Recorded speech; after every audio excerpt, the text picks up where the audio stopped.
So when I was growing up, I hated long distance running. So I avoided it for much of my life until I got into my 30s.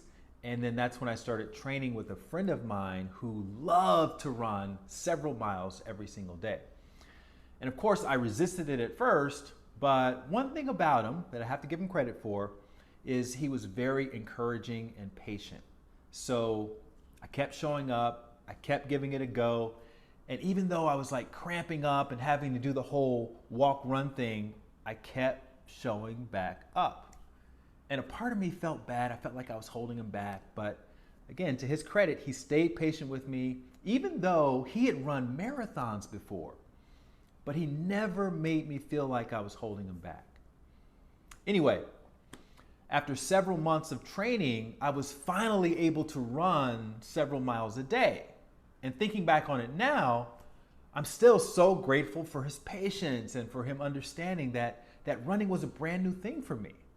And even though I knew on some level that it was good for me, it was never easy to start. And now, of course, I can run 3 or 4 miles without even thinking about it.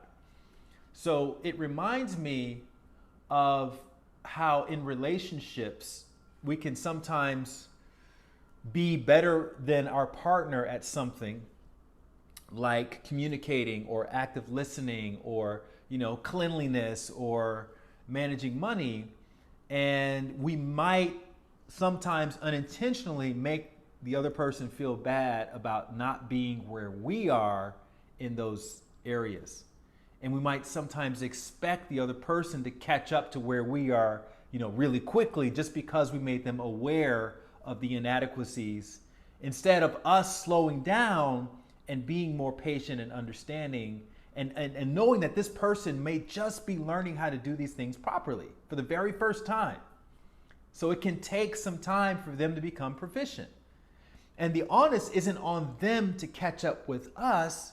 The onus is on us to slow down in that same way that we would want them to slow down for us if the shoe was on the other foot. What we don't want to do, though, is we don't want to shame the other person for not being where we are or for taking longer than it took for us to learn how to do the thing.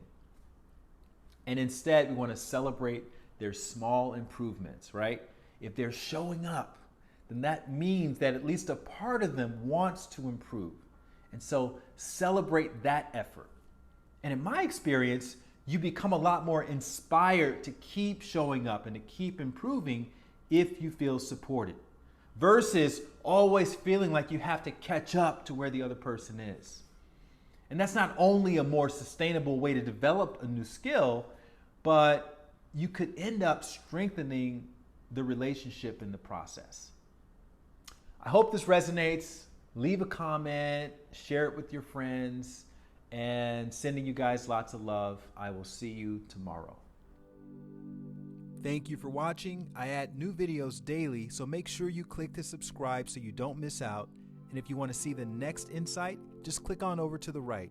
You can also follow me on Instagram at LightWatkins, and I look forward to seeing you next time.